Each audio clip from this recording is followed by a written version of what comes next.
अब हम करेंगे एग्जाम्पल फोर्थ फिफ्थ और सिक्स्थ ऑफ एक्सरसाइज 5.2। तो सबसे पहले फोर्थ एग्जाम्पल की स्टेटमेंट देखते हैं। स्टेटमेंट में है ए 100 kg man slides down A rope. The rope can at the most withstand a tension of 50 kg weight. How great should his acceleration be so that he reaches the ground in longest possible time? Clear है? यहाँ पर क्या है, एक man है 100 kg का और वो एक रोप से स्लाइड करके नीचे आ रहा है। क्लियर है? लाइक अगर हम डिस्कस करें तो ये हमारा सीन होगा, ये रोप है, ये रोप इस टाइप से रोप है और इसके ऊपर एक पर्सन हैंग कर रहा है। सपोज कर लो पर्सन यहाँ पहुंचा है। क्लियर है? इस रोप से, और यहाँ पे पर्सन है, इसका वेट जो m है वो दिया हुआ है 100 kg। ठीक है? अब रोप में जब वेट मैन नीचे की साइड आएगा तो ऊपर टेंशन अराइज होगी और जो मास है, due to mass gravitational force लगेगी नीचे की side, mg downward gravitational force होगी। हेयर m गिवन है 100 kg। क्लियर है?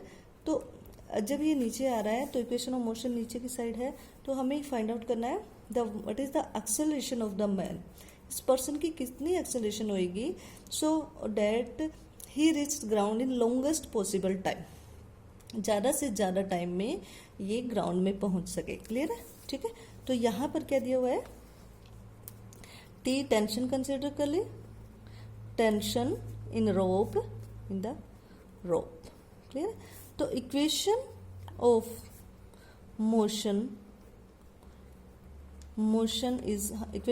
क्या होगा, जैसे पर्सन नीचे की तरफ आ रहा है विद एक्सेलरेशन f, तो हम कंसिडर के m f is equal to क्या होगा, mg माइनस टी।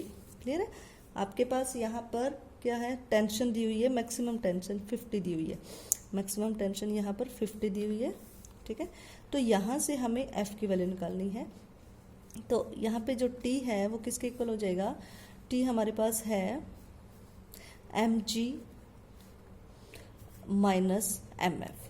क्लियर है?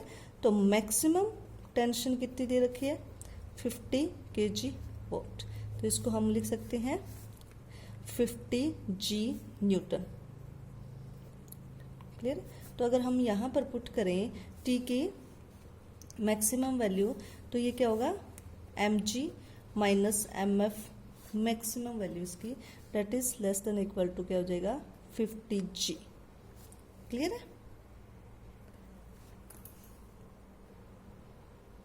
तो mg माइनस ff क्या होगा, less than equal to 50g हो गया। m कॉमन ले ले, g माइनस f आपके पास हो जाएगा less than equal to 50g। जो m है, m की वैल्यू हम पुट कर दे 100g 100, तो क्या आ जाएगा यहाँ पे 100g minus f less than equal to 50g। ठीक है? तो दिस कैंसिल करेंगे तो यहाँ पे 1/2 आएगा, तो g minus f is less than equal to 2g।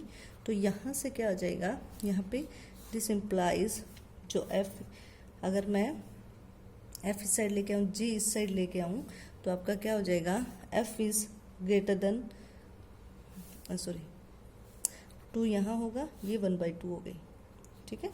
हाँ, तो f इस साइड लेके आए तो ये क्या हो जाएगा, f is greater than equal to g minus 1/2g, that is f is greater than g/2। ठीक है?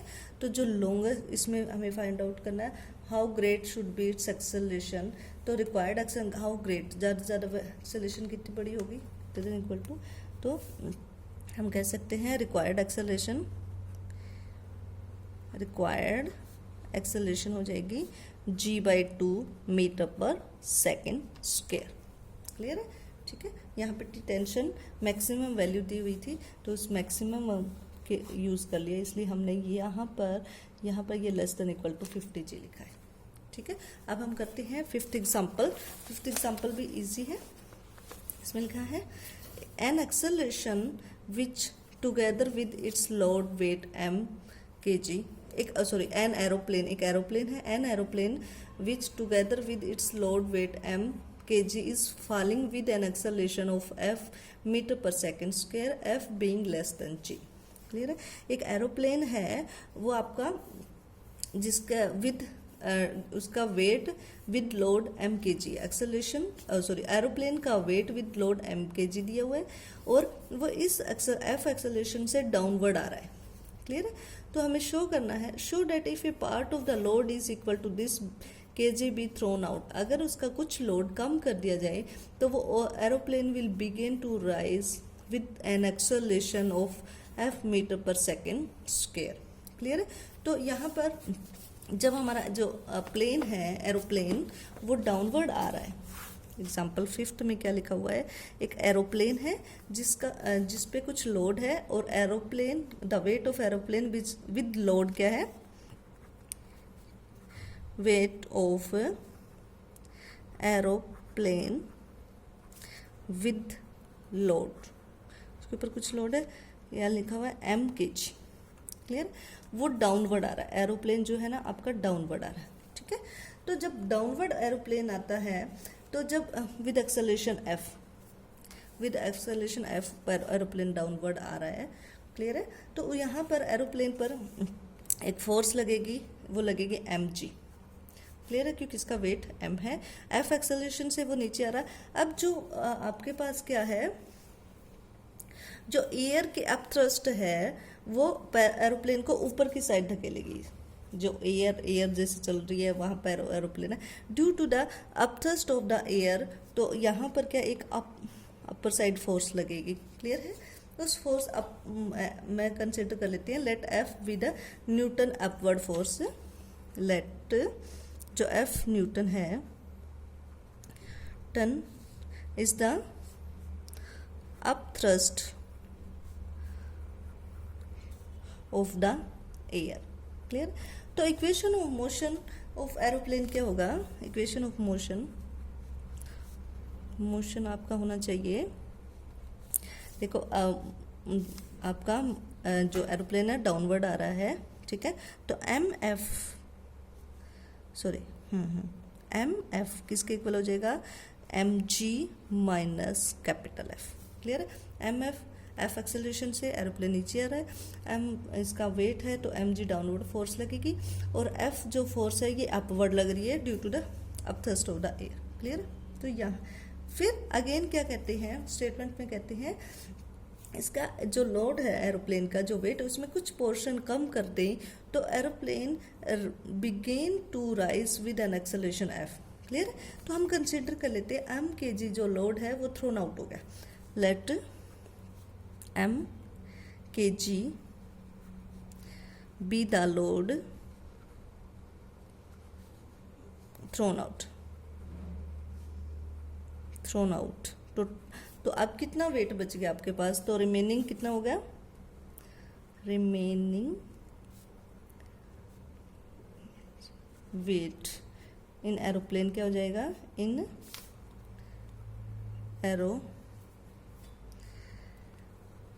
एरोप्लेन विल बी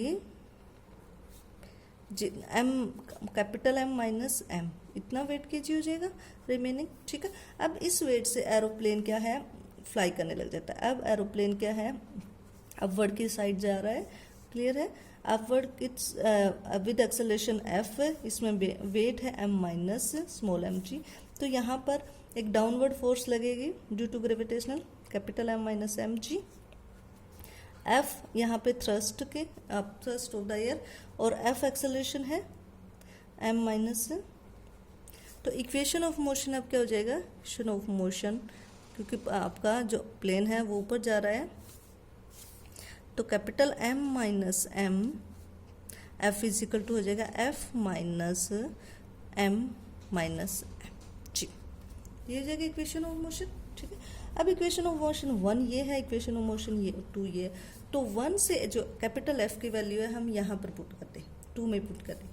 तो यहाँ से कैपिटल F की वैल्यू क्या आ गई, F इस साइड ले आए और ये अब F इस साइड ले आए, तो आपका क्या बनेगा, m minus m F is equal to, इसकी वैल्यू हो गई है आपकी, F की वैल्यू है mg minus mf minus m minus mg। Clear है? ठीक है? हाँ, तो यहाँ से क्या, ये mg इस mg से कैंसिल हो जाएगा। क्लियर? तो यहाँ पर हमारे पास क्या बनेगा, अगर हम बात करें capital M f minus small m f is equal to, यहाँ पर क्या है, small m g minus capital M f. अब हमें स्मॉल एम की वैल्यू फाइंड आउट करनी है, जितना वेट कम हुआ। तो स्मॉल एम वाली टर्म्स इस साइड ले आए, ये टर्म इस साइड ले आए, ये टर्म इस साइड ले आए, तो आपका क्या हो जाएगा, m f plus m f is equal to m g plus m f. तो यहाँ से ये क्या हो जाएगा, m f plus g is equal to 2m capital M F.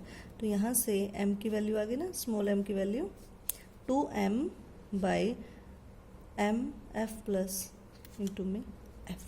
Clear? तो this is the required kg। ये इतना वेट है जो हम अगर कम कर दें तो उसी एक्सेलरेशन से हमारा प्लेन है वो ऊपर की तरफ मूव करेगा। अब हम करते हैं एग्जाम्पल 6। हम एग्जाम्पल 6 करते हैं। एग्जाम्पल 6 में लिखा है a thin glass plate can just support a weight of 13.5 kg. A body is placed on it and the plate is raised with the body on it with a gradually increasing acceleration. It is found that the plate breaks when the acceleration is 1.2 meter per second square. Find the mass of the body. ठीक है, statement समझ है। यहाँ पर क्या है, आपके पास एक ग्लास प्लेट है। क्लियर? ये ग्लास प्लेट है, इसके ऊपर एक बॉडी रख देते हैं। इस बॉडी का जो मास है, ग्लास प्लेट है, ग्लास प्लेट, ये ग्लास प्लेट है आपकी। ग्लास प्लेट पे क्या है, ये बॉडी रख दी हमने। ठीक है, अब इस बॉडी के ऊपर जब हमने रखी तो बॉडी का आपके वेट एम जी डाउनवर्ड जाएगा और बॉडी जब प्लेट पे पड़ी है तो उसका आर प्रेशर होगा, आर न्यूटन, जिसको कंसिडर कर लेते हैं आर है। ठीक है, अब क्या है, जब हमारी ये प्लेट अपवर्ड डायरेक्शन में जा रही है, ठीक है, ये अपवर्ड डायरेक्शन में जा रही है और ये थिन ग्लास अपवर्ड डायरेक्शन में जा रही है विद एक्सेलरेशन एफ, और एक्सेलरेशन एफ की वैल्यू दे रखी है 1.2 मीटर पर सेकेंड स्क्वायर। ठीक है, अब देखो जब ये आपका जो ग्लास है इस एक्सेलरेशन से ऊपर जा रहा है तो बॉडी भी इस एक्सेलरेशन से ऊपर जा रही है, तो इक्वेशन ऑफ मोशन क्या होगा, अगर मैं कंसिडर कर लूँ let m is equal to mass of body. ठीक है, तो इक्वेशन मोशन क्या होगा हमारा, m f is equal to R minus m g. ठीक है, m कंसिडर कर लिया है, अब जो हमें फाइंड आउट भी करना है। अब f एक्सेलरेशन यहाँ दिया हुआ है जो ग्रेविटेशनल फोर्स, बट यहाँ पर एक चीज़ दी हुई है, जो थिन ग्लास है, प्लेट है, break can just support a weight of 13.5 kg। तो वो सिर्फ इतना ही वेट ले सकती है थिन ग्लास, उससे ज़्यादा वेट आने पर वो ग्लास आपका टूट जाता है। तो इन्हें लिखा है it is found the plate breaks, plate break हो जाती है। इट मीन्स जो आर रिएक्शन है आपका, जो आर हमने कंसिडर किया है प्रेशर ऑफ द बॉडी, तो वो कितना होगा 13.5 kg का। इसको हम न्यूटन में कन्वर्ट करें, 13.5 मल्टीप्लाइड 9.8 न्यूटन ये प्रेशर हो जाएगा, तब ये आपके जो प्लेट है ब्रेक हो जाएगी। तो हम इक्वेशन 1 में आर की वैल्यू पुट कर देते हैं और m f is minus plus m g is equal to R, जो है आर की वैल्यू है 13.5 मल्टीप्लाई 9.8। ठीक है, तो यहाँ से एफ की वैल्यू दी हुई है 1.2 मीटर पर सेकेंड स्क्वायर प्लस जी की gravitational force 9.8 is equal to आपका है 13.5 मल्टीप्लाई 9.8। तो एम इज इक्वल टू क्या हो जाएगा 13.5 मल्टीप्लाई 9.8 बाय 0.911। ठीक है, ये जो वैल्यू एम की आई है that is the mass of the body आ गया। क्लियर है?